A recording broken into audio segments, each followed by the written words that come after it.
Enough Poison by Alex Hamilton. She could take nothing more off. The last 4 or 5 ounces of nylon were the irreducible minimum. The white woman's burden. Not earthquake nor a Fahrenheit reading of 110 degrees could excuse Sarah Hart in her own eyes for lightening it. Discovered in her slip, she could still be indignant.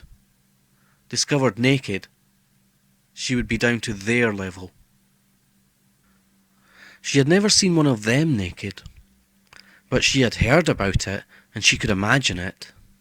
They were naturally a nude sort of people, but with clothes on. Any sort of dress on them looked to Sarah like fancy dress. Notwithstanding this idea of the people of Juan Marco, she had lodged an instant complaint when from her kitchen window she caught sight of a young man undressing for the sea. The youth had been jailed for a time. The national laws relating to public decency were stringent.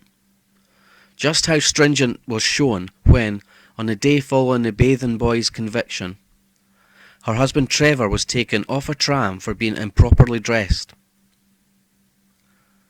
With his white cricket trousers, spotless white shirt, and white canvas shoes she had slaved over, and his hair all faultlessly combed back, he had yet been arrested because the law said that all men must wear jackets on the public transport. Meanwhile, in swimsuits and pyjama jackets, the locals had looked on grinning. The fine turned out to be minimal, but the humiliation had been extreme.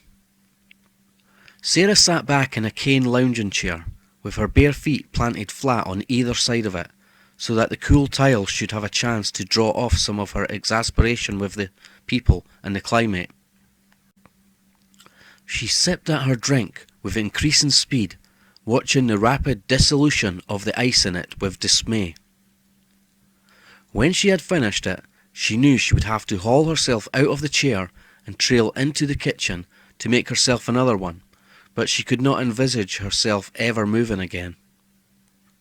The heat was like a great fat unpleasant wrestler who had put an unbreakable hold on her and yet was unwilling to relinquish her, but kept her powerless while teasing her with small, vexing discomforts for the amusement of himself and the crowd. With perspiration starting in every crease of her skin whenever she bent a limb sufficiently to fold 2 surfaces against one another, she had moments when she felt she must be an only slightly less fat wrestler herself. Evening would bring back the true picture of herself, a slender woman with wide calm eyes like waveless inland seas, and sharp autocratic features, and short blonde hair set like a wave struggling still to come to its peak. Thin-hipped like a model, only the slight overdevelopment of her calf muscles in any way matched the foul image of the wrestler. But exaggeration was the natural expression of her mind, and while it presented itself to her, she loathed herself and the people of Juan Marco and her European acquaintances with them. It was mid-afternoon, and at any time soon, she was sure, something must burst into flames.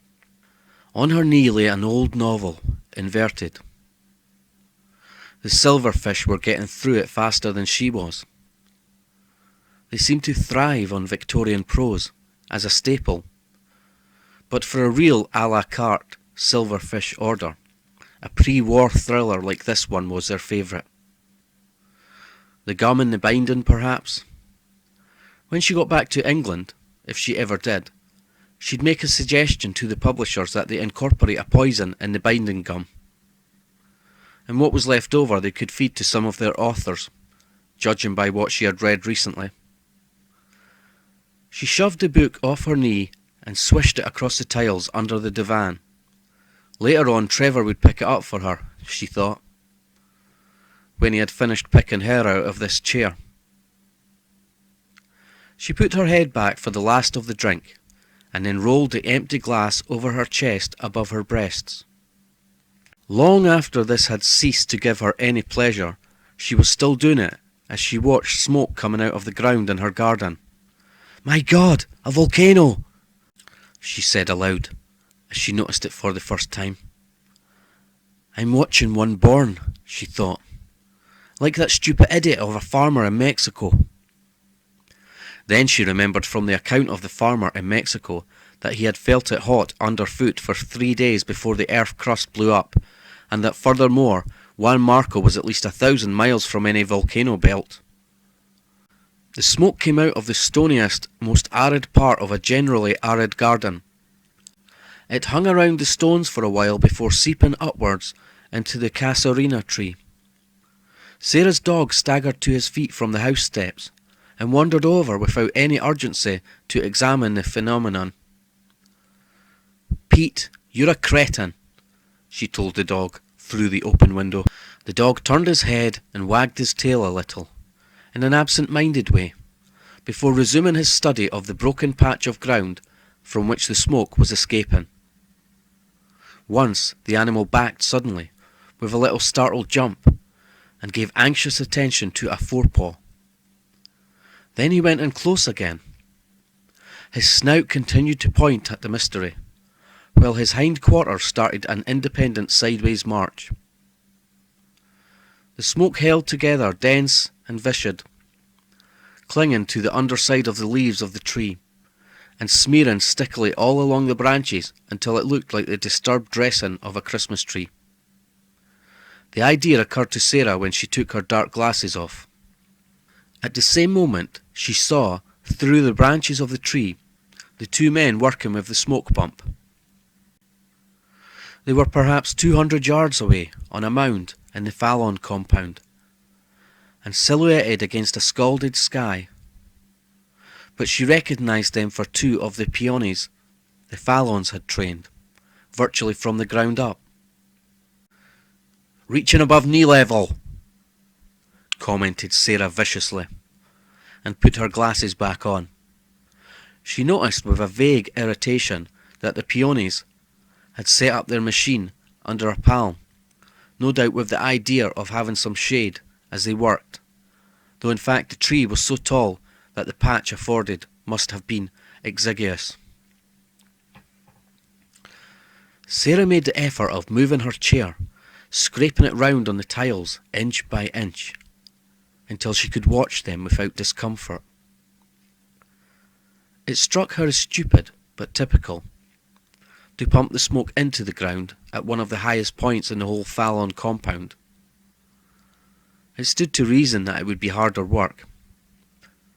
"That's their funeral," she murmured, hoping mischievously that they would see her, stretched out and desirable, before they dropped from exhaustion. She pulled her slip down a little to cover the eternal snow line, and crossed her legs at the ankles.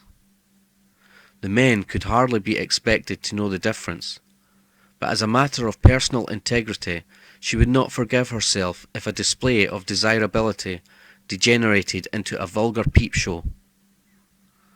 Her notion of herself as a defeated wrestler had been completely scattered by the sudden gust of excitement. But the two on the mound were not yet seeing her either as a wrestler or siren.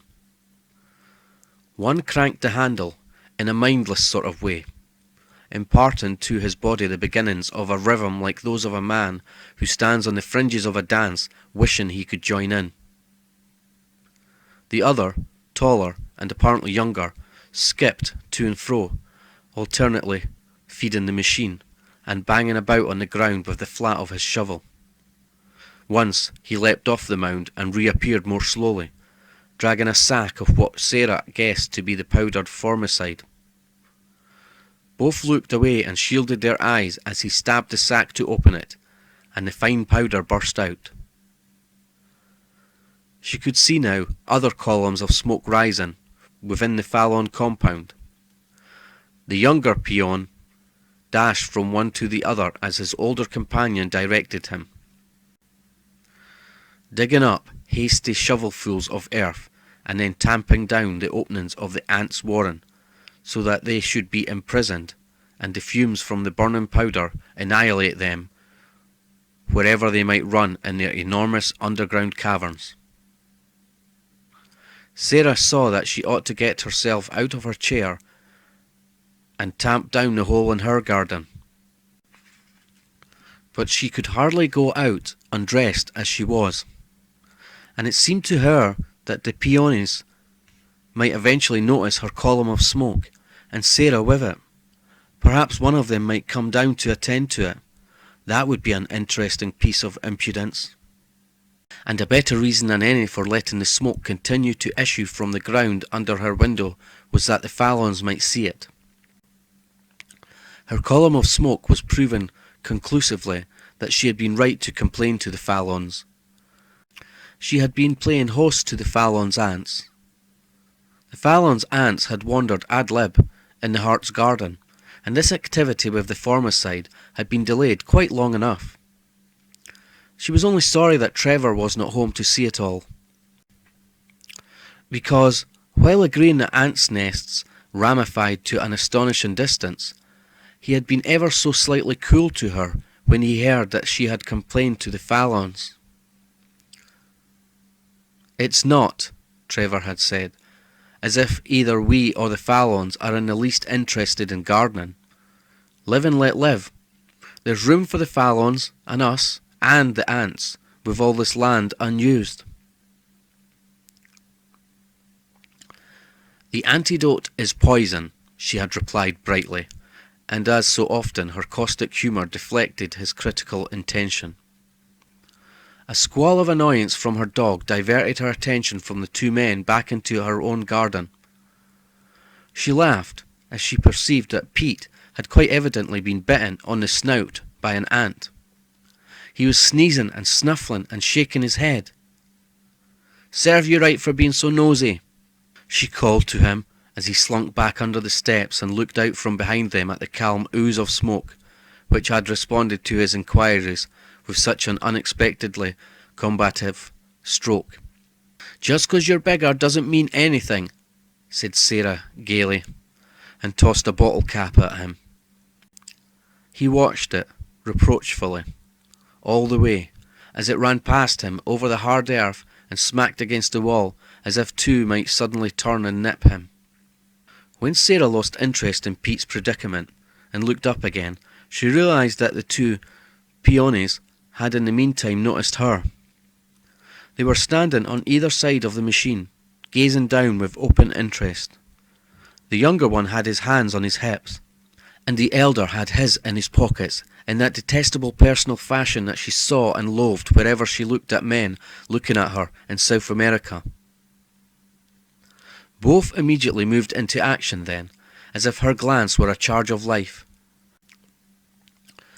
The younger one leapt almost deliriously from bolt hole to bolt hole, though he had perfectly well sealed them before, and beat them in a perfect frenzy of self-consciousness. The elder more slowly took his hands from his pockets and shuffled to the machine. As he cranked, he snatched occasional glimpses of her over his shoulder, until the rhythm of his effort took over and his head sank low on his chest. Only sporadic bursts of intenser smoke erupting from the fissure in the garden remained as evidence of his internal agitation. "The young one's too embarrassed to come down," was her disappointed thought as he returned to the mound without risking another look at her. "And the old one's on his high horse." She smiled ironically at the grumpier pufflets of smoke issuing irregularly from the aunt's back door. She could see that the old one was bullying the younger, commanding him from one spot to another in an unnecessarily jerky and impatient fashion. She disliked him for that, and made up her mind that if the young one looked down the hill at her once more, she would give him a clear and patent signal that she wanted the ant outlet blocked. If she once got him out of the Fallon compound and into the Harts, the old boy could put his hands in his pockets till he bust himself. Unfortunately, the whole of the emotional and physical energy of the pair of them seemed to be burning up with the poison, pumping away madly down into the earth, to be wasted on the death and destruction of 100 million ants. A million. Whatever the quantity, there must by now be enough poison in their rustling secret galleries to have glutted them all. Idly, Sarah considered phoning the Fallons to suggest that if the poisoning were being done at her instigation, perhaps she had the right to call a halt. "And you two dumbbells would then pack up all your kit and go home," she murmured, withdrawing her hand from the phone on the tiles beside her. These half-focused speculations were creeping as murkily through the corridors of her mind as the smoke in the ant colony. She lay prone and only half hopeful. She did not, she decided, really care that much. The complaint about the ants had worked, but no complaint about stifling heat could be addressed to anybody. The heat came out on top in every encounter. She was seeing the wrestlers again, sliding back into their suffocating embrace, when a curious high screech from the garden called her back to the world outside, and the smoke, and the ants, and the rhythmic, sensual, labouring peonies of Juan Marco. All the images resolved at once into one terrified, writhing creature. The Hart's monkey, tethered by a chain to an old and seedy palm tree, which had only been left standing out of courtesy to him as his ancestral home, had run down the bowl, and was now, at the extremity of the chain, wrenching at the collar and fighting the chain to be free. He was in imminent danger of strangling himself as he leaped again and again into the void, and was plucked back to earth as the chain reached its limit. Sarah sat up. She tore off her glasses and disregarded them where they fell and broke on the tiles.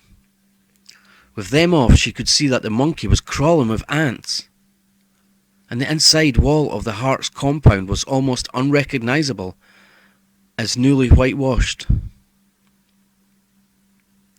A shimmering copper red, it was vibrant with a senseless but spreading pattern of ants. Like a great crowd, crisscrossing one another's paths, grouping and breaking up again, turning back on their tracks, taking any direction but a straight one. They nevertheless filled out to the ends of the wall, and in their many thousands climbed to the top, which was soon covered in patrolling insects. Rigid at the edge of her chair, Sarah watched the monkey agonise. She knew she should run out and release it, but its rolling eyes, its grimaces, its desperate, pointless bounds in the air, and the uncontrolled snapping of ochreish teeth at its own fur, filled her with disgust. At any time, at its most tranquil, she had never been able to bring herself to approach the monkey. It was Trevor's responsibility.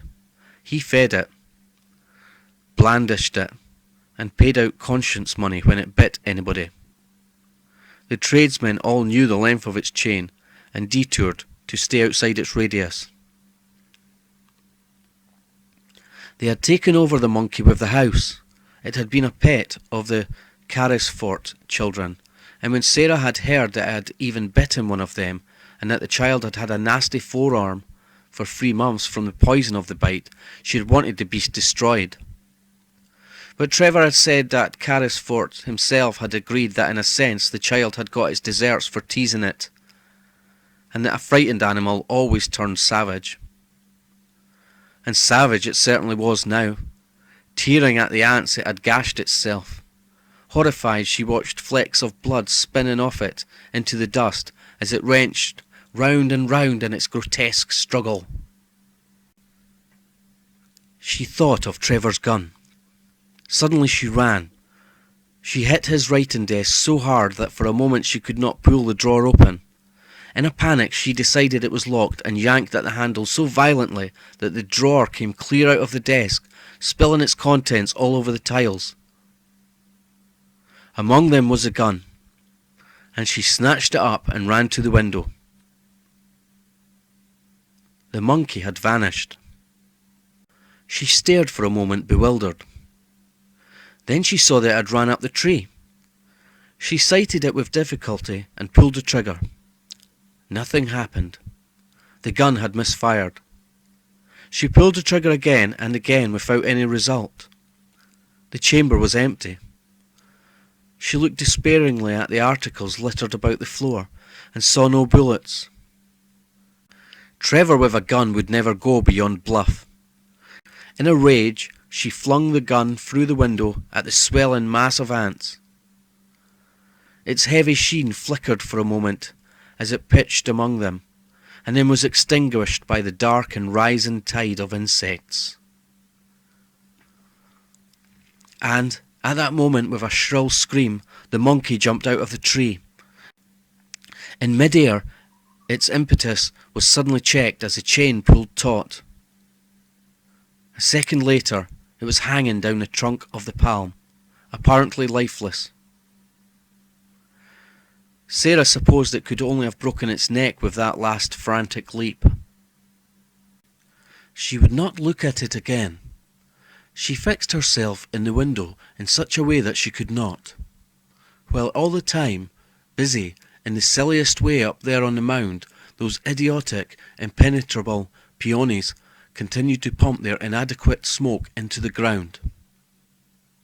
And now, like some great burst water main, the fissure in her garden heaved with a thick outpour of ants.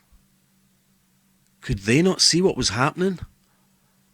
Almost she blamed them for not hearing the shot she had been unable to fire.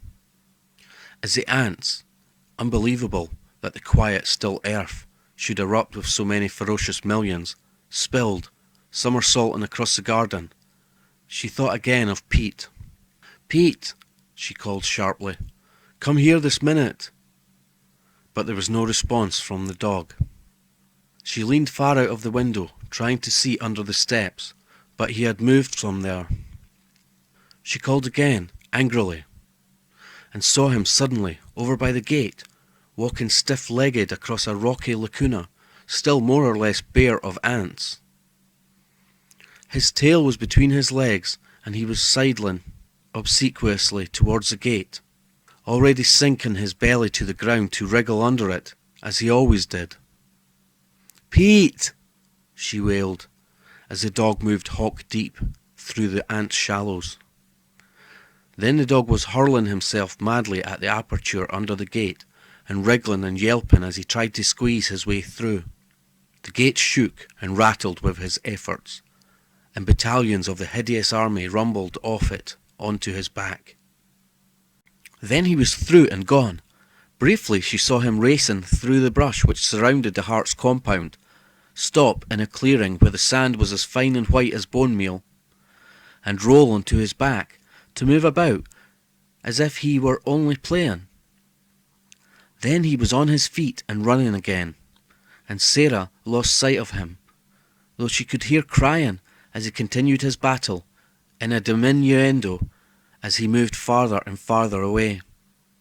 "This is absolutely ridiculous," announced Sarah loudly, as loudly and angrily as she could, to keep the fear from lapping at the edges of her mind. The fear had the shape of the ant army now, and was darkening and thickening with it, all around her. "Those bloody Fallons!" exclaimed Sarah, picking up the phone and poking her fingers into the slots to dial as if each one were a Fallon body. She hoped it might be the boy, Edwin, who would come to the phone. He was the only one of the Fallons she was likely to get any sense out of. A big boy, who spent most of his time sailing in the bay, but who was already beginning to have a bit of an eye for the girls. When she heard Jane Fallon's voice, she had an eerie sense of her isolation being increased instead of done away with. Jane was utterly unpredictable. The kind of woman who right out in the wilds would insist that all the women ride side saddle and get her way. "Listen, Jane," said Sarah, "I haven't rung up to pass the time of day. This is urgent. Your bloody ants are all over my garden." "Oh, that's all right," replied Jane, in that voice that men always said sounded as if it were bubbling through a gin and tonic. "I've got a couple of my boys smoking them out. Don't you remember? You complained." "I know I complained," said Sarah, "and I was right to complain. They are your bloody ants." "Oh, I wouldn't say ours. They come and go as much as they please, you know. But Collie wanted to please you, so we're smoking them out." "But you've got absolute idiots on the job." "Oh no, my dear. Cipriano's very good. Did I tell you about the trap he set for a gamba, which was having our chickens? Most ingenious. Jane, please listen. From where I stand at this minute, I can see all my chickens going down under an onslaught of ants. The monkey killed itself, driven mad by ant bites, and now... That dreadful monkey, Sally. Why ever did you keep it?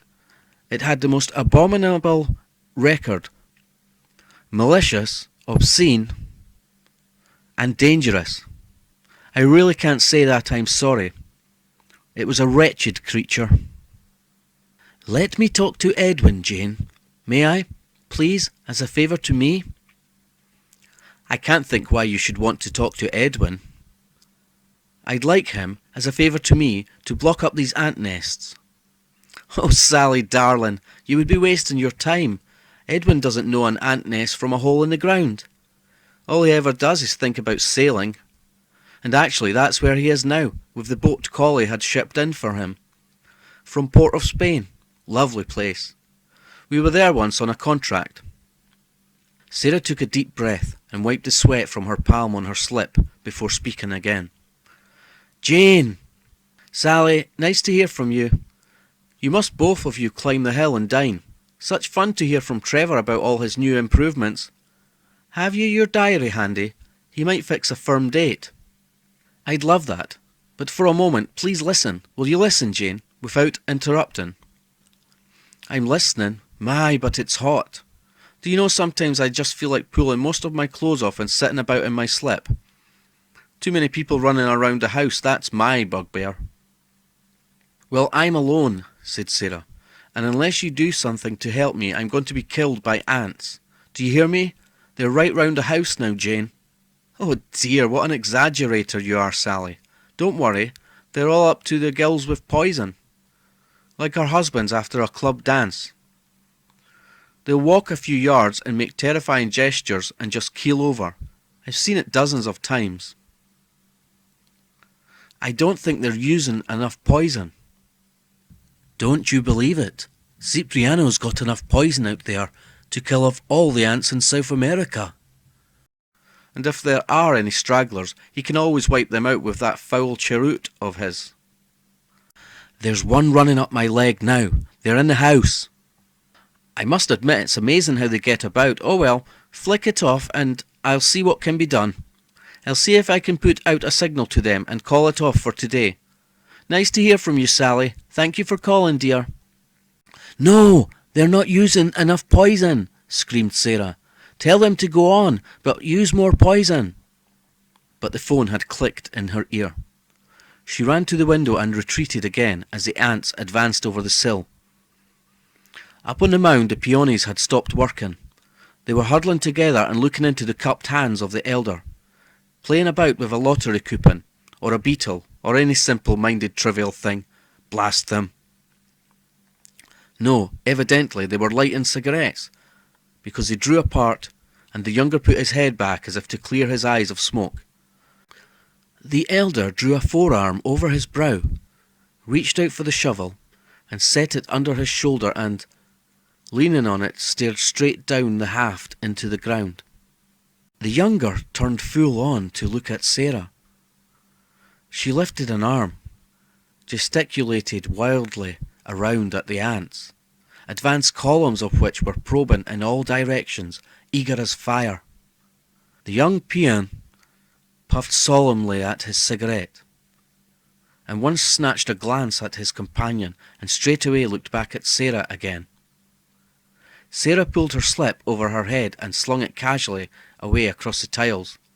Even as it slid along, the ants were mounting it, burrowing into the lace, slashing it, killing it, conquering it. Shuddering, she looked back at the mound. Languidly, she removed the last of her underclothes. The young peon rubbed his jaw and moved forward uneasily. She waved to him. He was about to leap down from the mound when the arm of the elder peon caught him and pulled him round. He was pointing in the other direction. Sarah guessed that the older one had caught sight of Jane's signal from the Fallon house, invisible on the far side of the mound. The younger waved his hand at Sarah. The elder made an impatient gesture and then pointed at the machine. The younger looked again at Sarah and shrugged.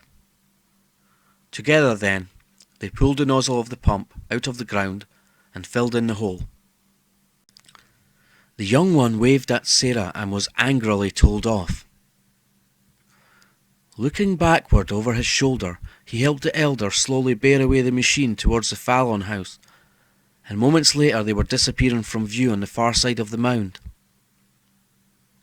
If she ran, as she wished she had done when the peonies had first shown up on the skyline, she would have to go the way the dog had gone.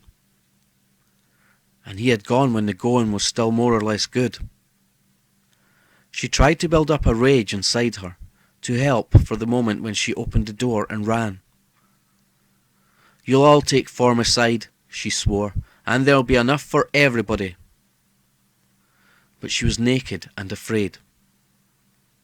Being angry was not helping. She looked for something to wear, but the ants swarmed in the bedroom, and the curtains were sibilant with their hurrying feet. She gave up the idea of finding anything. She ran to the door and opened it. Like a small wave breaking high up on the beach, the ants which had piled up against the door swirled around her ankles as she opened it. Even as she started to run, it flashed through her mind that she was right and that Jane Fallon was wrong. These ants would never keel over. Like masters, like servants, and they'd botched the job. Then she forgot about the Fallons and their servants. There was nothing, anywhere in the world, but ants.